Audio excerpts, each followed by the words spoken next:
Hello everyone, कैसे हैं आप लोग। आई होप आप लोग अच्छे होंगे, बेहतर होंगे और एकदम मज़े में होंगे। तो जैसा कि आप लोगों को पता है, हमारी जो सीरीज चल रही है circular motion practice problems and questions, उस सीरीज का आज है लेक्चर नंबर 3। इसके पहले हम ऑलरेडी 2 लेक्चर्स कर चुके हैं। तो जिन लोगों ने वो लेक्चर्स नहीं देखे हैं तो मैंने डिस्क्रिप्शन में उनके लिंक दे दिए हैं। वो लिंक को फॉलो करके वो लेक्चर्स को आप देख सकते हैं। एंड आई एम श्योर जिस तरह से आप इस लेक्चर को एंजॉय करने वाले हैं वो लेक्चर्स भी आपके लिए बेनिफिशियल भी होंगे और उन्हें आप एंजॉय भी करेंगे।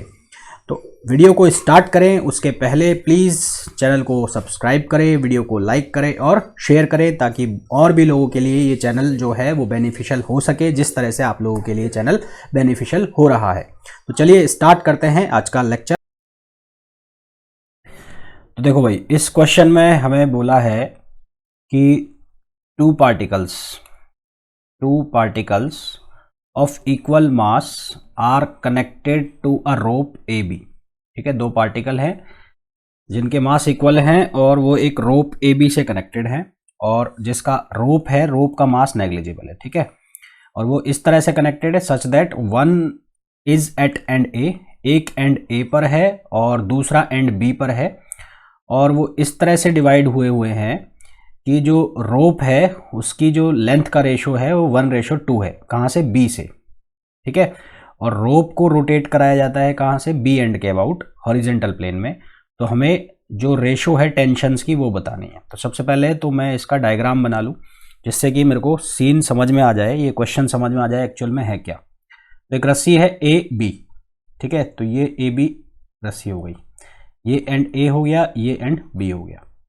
अब जो ये रस्सी है रोटेट कर रही है किस एंड के अबाउट? बी के अबाउट, इसके अबाउट रोटेट कर रही है। यहाँ पर ऐसे ऐसे घुमा रहे हैं इसको।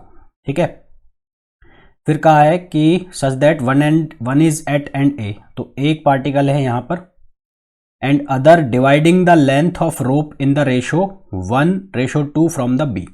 तो दूसरा वहां पर सिचुएटेड है, वहां पर लोकेटेड है जहां से वो बी एंड से जो रस्सी की लेंथ है उसको 1:2 में बांट रहा है। यानी कि कहीं यहां पर मैंने मान लिया उसको वो पार्टिकल है, तो ये वाला जो हिस्सा है रस्सी का ये हो जाएगा एल लेंथ का, और ये हिस्सा जो है वो कितने का हो जाएगा? 2L लेंथ का। ठीक है, क्योंकि यहाँ पर गिवन है कि जो रेशो जिसमें रस्सी की लेंथ बढ़ रही है वो है 1:2।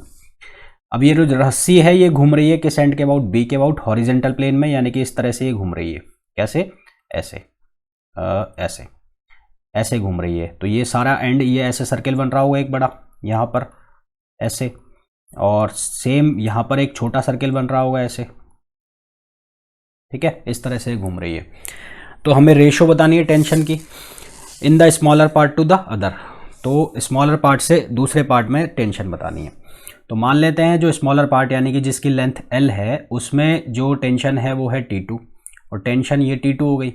और बड़े वाले पार्ट यानी कि जिसकी लेंथ 2L है उसमें हम टेंशन मान लेते हैं कितनी है? T1। ठीक, उसमें टेंशन मान लेते हैं T1। तो सबसे पहले ए एंड के लिए बात करें तो फॉर एंड ए, तो ए एंड के लिए अगर आप बात करते हो तो आप क्या देख रहे हो कि एक सर्किल बन रहा है, बड़ा सर्किल, जिसकी जो रेडियस है वो कितनी हो गई? 3L। भाई सेंटर तो बी पॉइंट ही रहेगा, जिसकी रेडियस कितनी हो गई? 3L। तो ए पॉइंट पर एक सेंट्रीपिटल फोर्स काम करेगा अंदर की तरफ, जिसकी वैल्यू कितनी होगी? mv²/r, और r कितना हो जाएगा? 3L। या इसको हम ऐसे भी लिख सकते हैं m⍵²r, जो कि r कितना हो रहा है? 3L हो रहा है। तो यहाँ से एंड के ए के लिए क्या मिलेगा? जो T1 है वो किसके बराबर हो जाएगा? m⍵²r, और यहाँ पर जो r है वो किसके बराबर हो गया? 3L के बराबर हो गया। ठीक है, यानी कि जो टेंशन है वो किसकी तरह काम कर रही है? सेंट्रीपिटल फोर्स की तरह काम कर रही है। अब बात कर लेते हैं दूसरे पॉइंट के लिए। दूसरे पॉइंट का मतलब ये वाला पॉइंट। तो इस वाले पॉइंट के लिए बात करूं तो इसकी जो सेंट्रीपिटल क्या होगी? एक्सिलरेशन, सेंट्रीपिटल इसका जो फोर्स होगा, तो सेंट्रीपिटल फोर्स इसका कौन सा होगा? इसका बनेगा m⍵², और ये लेंथ कितनी हो गई? L। और सेंट्रीपिटल फोर्स हमें पता है हमेशा किधर की तरफ होता है? सेंटर की तरफ। तो फॉर अदर पार्टिकल इसके लिए जो सेंट्रीपिटल फोर्स है वो कितना हो गया है? वो हो गया है m⍵²L। ये सेंटर की तरफ होगा तो इसके लिए इक्वेशन जो लिखी जाएगी वो क्या लिखी जाएगी? T2 minus T1। ठीक है, क्या लिखी जाएगी? T2 minus T1। ये हो गई इक्वेशन सेकंड। अब फर्स्ट से सेकंड में किसकी वैल्यू रख देंगे हम? T1 की। तो फ्रॉम फर्स्ट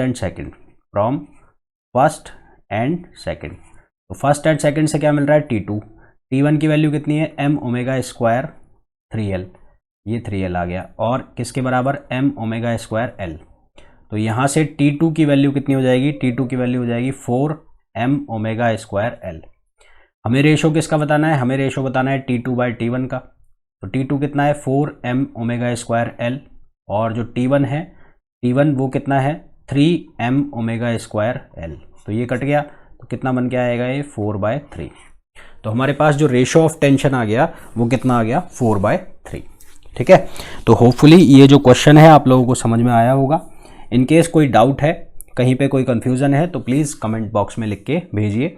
जैसे ही मैं उसे देखूंगा हैंड टू हैंड, या जब भी मुझे टाइम मिलेगा उसका मैं रिप्लाई करूंगा। नेक्स्ट क्वेश्चन पर चलते हैं। ये जो क्वेश्चन है इसके अंदर हमें बोला गया है एक पार्टिकल है, a particle is moving along a circular path in the XY plane. ठीक है, XY प्लेन में एक सर्कुलर पाथ पर ये मूव कर रहा है। When it crosses the x axis, it has an acceleration along the path of 1.5 metre per second square. Along the path का मतलब है इस पाथ के अलोंग, कौन सा पाथ, ये वाला पाथ, इस पाथ के अलोंग जो इसका एक्सेलरेशन है वो हमें दिया हुआ है, कितना है, 1.5 मीटर पर सेकेंड स्क्वायर।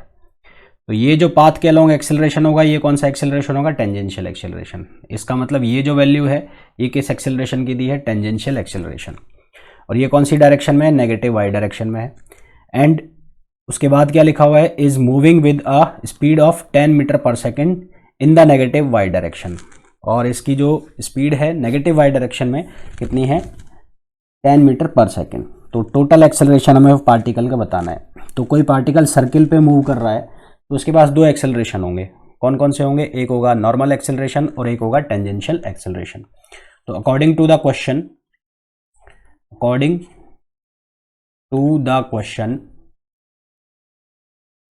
जो टेंजेंशियल एक्सेलरेशन होगा AT, उसकी वैल्यू कितनी दे रखी है, 1.5। अच्छा, वो नेगेटिव वाई डायरेक्शन में है तो मैं इसको क्या लिख दूंगा, जे केप, और जे केप के साथ क्या लगा दूंगा, माइनस। तो टेंजेंशियल एक्सेलरेशन तो हमें मिल गया। अब नॉर्मल एक्सेलरेशन की बात करें तो नॉर्मल एक्सेलरेशन जो है वो हमेशा किधर की तरफ होता है, सेंटर की तरफ, और उसकी वैल्यू कितनी होती है, v²/r, या कितनी होती है, ओमेगा स्क्वायर r। तो यहाँ पर सेंटर की तरफ है, यानी कि डायरेक्शन सेंटर की तरफ होगी। तो सेंटर की तरफ होगी तो यहाँ से हमें पता लग रहा है कि इसकी जो डायरेक्शन है नेगेटिव x की तरफ है। नेगेटिव x का मतलब -i कैप। तो ये वैल्यू जो गिवन है हमें इसमें सब्सटीट्यूट करो तो ये कितना हो जाएगा, v², मतलब v की वैल्यू 10 गिवन है तो 10 का स्क्वायर 100 हो गया। रेडियस जो है वो उसका कितना दे रखा है, 2 मीटर।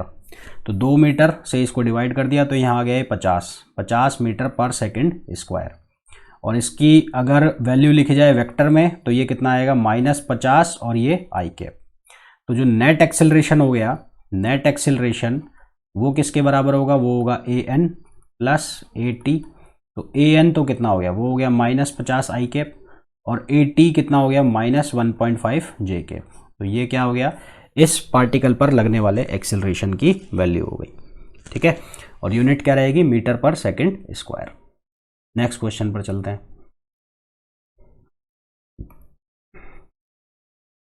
इस क्वेश्चन में हमें बोला है a conical pendulum of length 1 metre, length रखिए 1 metre, makes an angle theta 45 degree with respect to Z axis. ये जेड एक्सिस है ये वाला, यहां से ये एंगल बना रहा है कितना, 45 डिग्री का।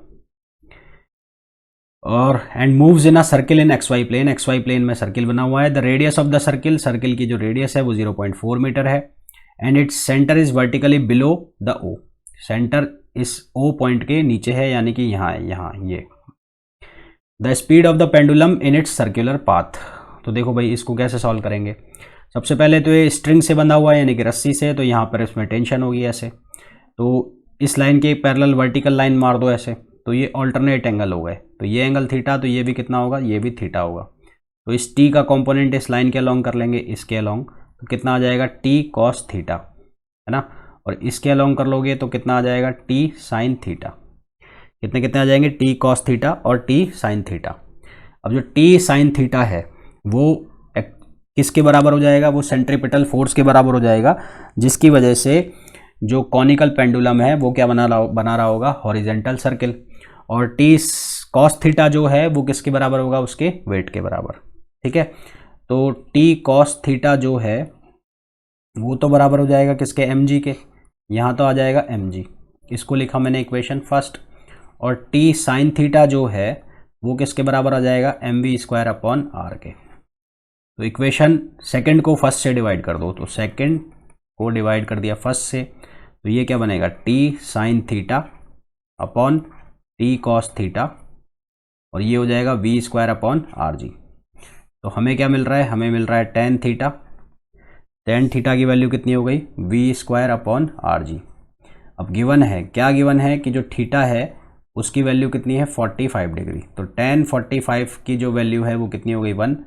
1 equals to V square upon R G. तो यहाँ से वी स्क्वायर किसके बराबर आ गया, आर जी के बराबर आ गया। ठीक है, तो वी की वैल्यू किसके बराबर हो जाएगी, under root R G. V की जो वैल्यू है किसकी कितनी हो जाएगी, under root R G. R जो है, आर की वैल्यू कितनी रखी है, 0.4, और जी जो है उसकी वैल्यू कितनी रखी है, 9.8, या 10 भी लिख सकते हो। तो यहाँ से हमारे पास जो आंसर आ जाएगा वो आ जाएगा 2 मीटर पर सेकेंड।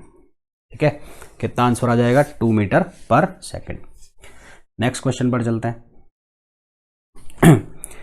देखो जी, ये जो क्वेश्चन है इसमें बोला है in the given figure a smooth parabolic wire lies in the X Y plane vertically. ये पैराबोलिक वायर है और ये एक्स वाई प्लेन में वर्टिकली रखा हुआ है। The shape of track is defined by the equation y equals to X square. यहाँ पर कोई इक्वेशन दी है जिसके अकॉर्डिंगली ये जो शेप है, ये वाली शेप बन रही है, इसको डिफाइन किया गया है।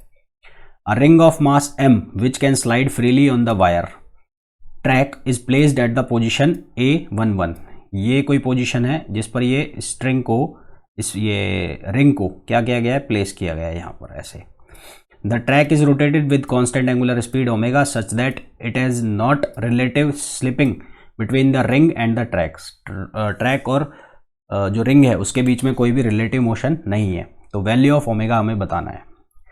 देखो जी, इसको कैसे करोगे आप, इसको करने के लिए यहाँ पर कोई पॉइंट है, लेट सपोज यहाँ पर पॉइंट है, रिंग का कोई पॉइंट ले लिया, तो इस एक्सिस के अबाउट ये घूम रही है, तो इस एक्सिस के अबाउट ये घूम रही है, तो यहाँ से हमें जो रिएक्शन मिलेगी, अब यहाँ पर कोई पॉइंट होगा तो उसमें नॉर्मल रिएक्शन कैसे जाएगी, वो नॉर्मल रिएक्शन इस तरह से जाएगी, ऐसे जाएगी। ठीक है, तो नॉर्मल रिएक्शन अगर इस तरह से जाएगी तो इस नॉर्मल रिएक्शन के अगर हम कंपोनेंट करें, कंपोनेंट कैसे करेंगे, अगर ये यहाँ से एक वर्टिकल लाइन ड्रॉ कर दो तो ये जो एंगल है, ये एंगल कितना है, थीटा। तो यहाँ से ये कितना बनेगा, एन कॉस थीटा बनेगा। कितना बनेगा, एन कॉस थीटा। तो ये हो गया एन कॉस थीटा, और ये किसको बराबर करेगा, ये बराबर करेगा एम जी को।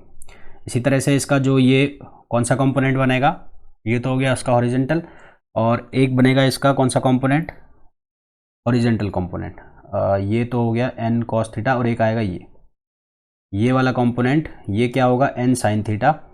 ये किसको बराबर करेगा, सेंट्रीपिटल फोर्स को, जिसकी वैल्यू होगी M V square upon R. तो हम क्या लिखेंगे, यहाँ से लिखेंगे N cos theta equals to हो गया एम जी, इक्वेशन फर्स्ट, और यहाँ से क्या बन रहा है, N sine theta equals to M V square upon R, जिसको कि हम लिख सकते हैं एम ओमेगा स्क्वायर आर। इसको लिखा मैंने इक्वेशन सेकंड। तो फर्स्ट एंड सेकंड से, सेकंड को अगर डिवाइड कर दो फर्स्ट से, सेकंड डिवाइड बाय फर्स्ट, तो यहाँ से मिलेगा आपको टेन थीटा। टेन थीटा की वैल्यू कितनी मिलेगी, ओमेगा स्क्वायर आर ओवर जी।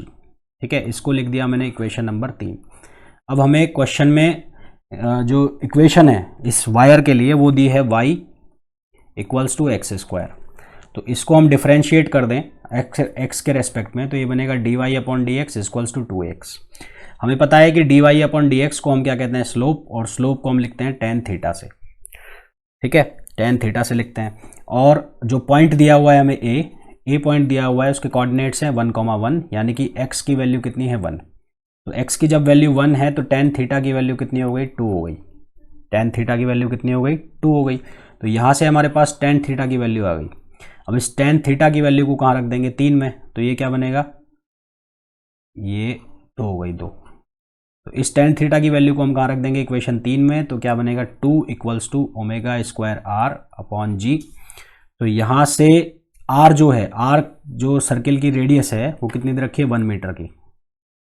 ठीक है, रेडियस जो दे रखी है वो कितनी दी हुई है, 1 मीटर की दी हुई है। तो रेडियस 1 मीटर है। 1 मीटर कैसे है कि 1,1 पर है, आर बराबर हो गया 1 मीटर। तो यहां से ओमेगा बराबर कितना बन गया, √2g। तो ये क्या आ गया, इसकी रोटेशन की स्पीड आ गई। ठीक है, एंगुलर स्पीड आ गई, कितनी आ गई, √2g।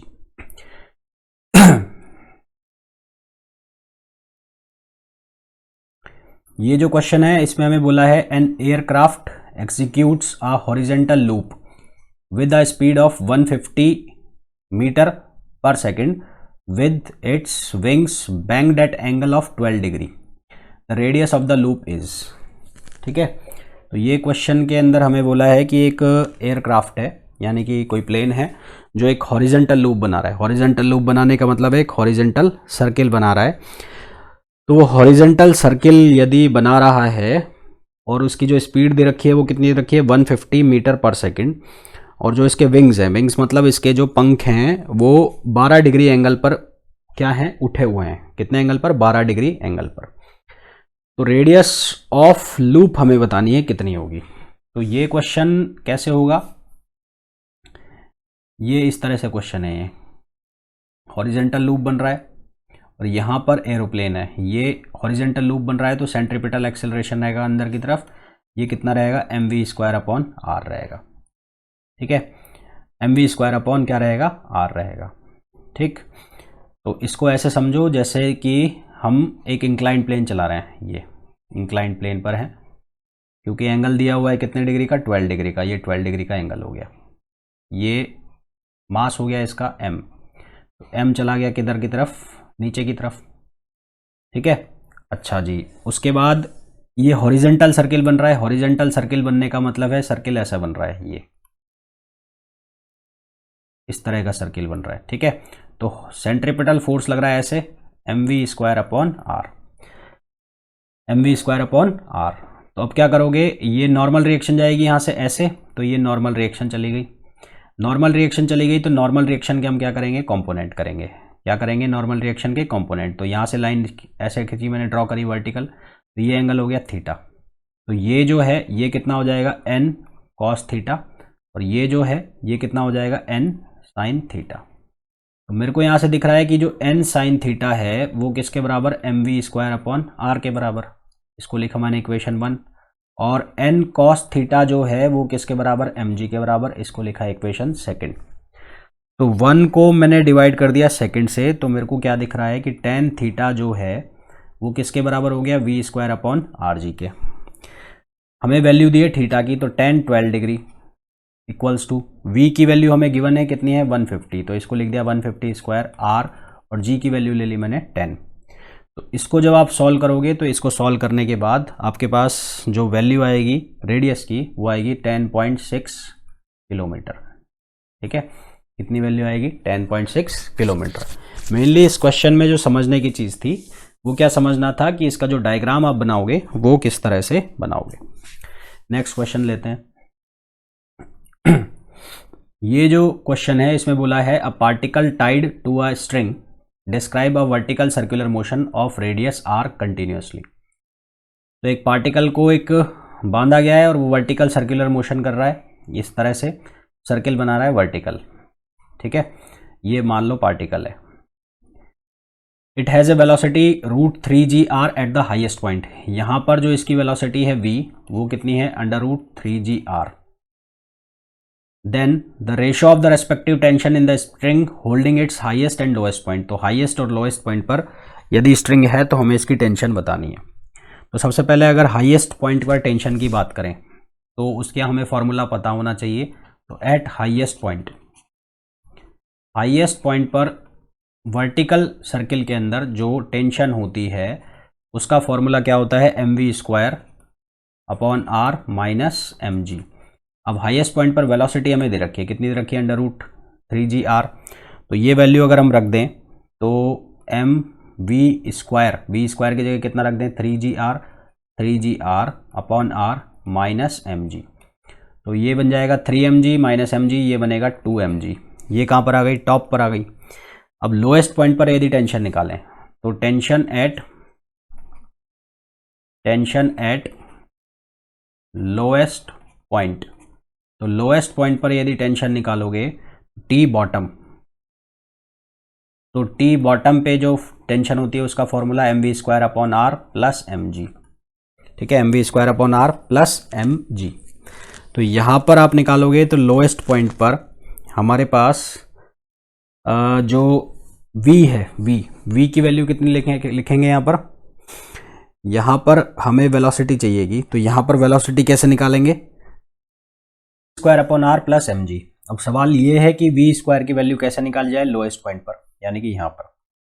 तो यहाँ पर वेलोसिटी निकालने के लिए हम क्या लगाएंगे, देखो यहाँ से यहाँ तक की जो टोटल डिस्टेंस है वो कितनी हो गई है, वो हो गई 2r। तो यहाँ से चल के यहाँ आ रहे हैं हम, तो इक्वेशन लगाएंगे न्यूटन की जो थर्ड इक्वेशन है, v² = u² प्लस 2as होता है। तो यहाँ पर क्या हो जाएगा, v² यानी कि लोएस्ट पॉइंट पर, u² यानी कि ये वाली वेलोसिटी, तो ये कितनी हो जाएगी, ये हो जाएगी 3gr प्लस 2, a की जगह कितना हो जाएगा g, और ये जो s है ये टोटल डिस्टेंस कवर करके आया है, ये कितनी हो जाएगी 2r हो गया। तो यहाँ से ये कितना हो जाएगा 3gr और ये हो जाएगा 2 × 2 4, तो टोटल कितना हो जाएगा, VL² की जो वैल्यू है वो कितनी आ जाएगी 7gr, ये वैल्यू कितनी आ गई 7gr। तो ये वैल्यू को हम यहाँ पर सब्सटीट्यूट करेंगे, तो ये कितना बनेगा m, ये कितना हो जाएगा 7gr/r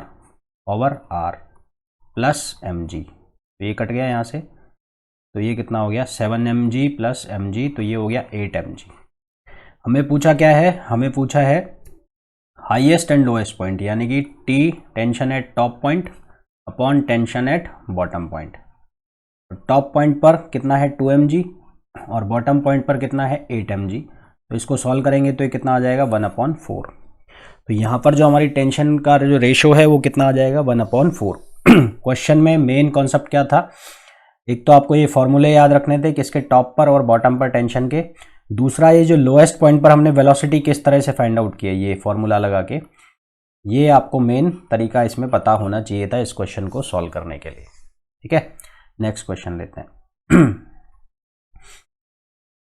ये जो क्वेश्चन है इसमें हमें बोला है a bridge is in the form of a semi circle of radius 40 metre. The greatest speed with which a motorcycle can cross the bridge without leaving the ground at the highest point.